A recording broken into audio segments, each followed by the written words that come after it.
we're going to let you out not only on time, but a little bit early. But it's a compressed afternoon. So I have a couple of practical things, but I do want to say one or two words substantively before I do that. To me, I have to say the biggest takeaway for me from this afternoon and evening is the confirmation that this is an important part of a larger conversation. And several of you pointed it out, I think, during the course of the discussion, that the conversation is really about several things, all of which incorporate technology in some way, but none of which is only about technology, and maybe not even primarily about technology. It's a conversation about what has changed in our world, which I think technology, again, has been a powerful part of, but which goes beyond that. What is in our Jewish world, what has changed demographically, sociologically, in terms of Jewish identity, what has changed in the larger world in terms of the explosion of choice, which has certainly affected the Jewish world, and particularly the notion of empowerment, which I think is what is driving so much of what's happening in the educational revolution. It's a conversation about what do we mean by Jewish education in 2010.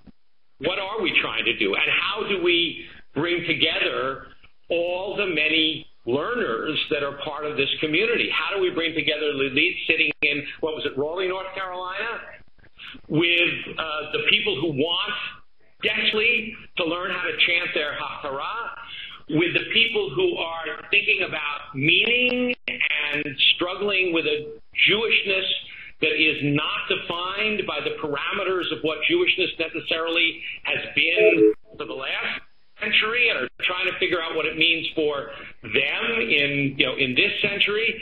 How do we do Jewish education that can work for all of these people? And what does that demand of educators, et cetera? So I think it's a big conversation about Jewish education. And I think finally it's a big conversation about how we do business in the Jewish community. And I don't mean that only in terms of philanthropy, and I have to say that I tend to agree with Steve. This is not about some group of funders who are depriving the people who need it of resources. It's a really complex world, but more important than that, it's still to me a very siloed world. It's a very siloed world when we say, how do we get the educators and the technology people to speak to one another? But it's a very siloed word, I've learned, when we have to still be asking, how do we get the people who are doing creative work in congregations, talking to the people who are working in day schools, talking to the people who are working in camps? And then beyond that, how do we deal with all of these institutional frameworks that I think, again, are trying to figure out where their place is in this world?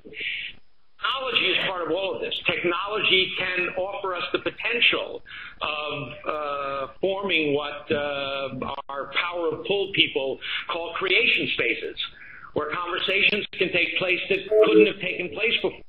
But technology can also be a barrier because people use it so differently and understand it so differently. And it was only last week that I discovered what Foursquare even was, when I was trying to figure out why were these people tweeting me every 3 blocks and why they were telling me where they were going. Who the hell cares, where you are in Atlanta? Seth Cohen, my dear friend, but he wanted to be the mayor of Tel Aviv while he was over there. I mean, that was his ambition, and he got up to 19 on the list, and he was really proud. So I think all of this is a microcosm, and what we have today, messy as it was, and it was messy, is a microcosm of where I see us today. And my big hope, and candidly, I'll put in a little commercial, what we are sort of dedicating ourselves to at the Lippman Canfor Institute now is trying to shift the conversation that lead somewhere, that work, that help us to change how we do Jewish education, help us to change how we deliver Jewish education. So I want to thank everybody who participated this evening.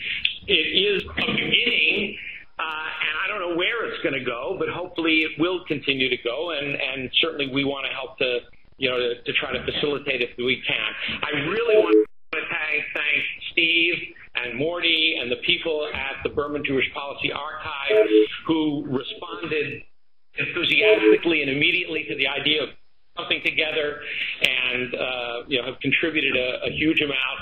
I want to thank Jenny and Becca and Monica. Monica has been, many of you I'm sure have been following it, has been dutifully tweeting. I've been following them on my Mo tweets or whatever it is that I'm using. What? I think you can stop tweeting.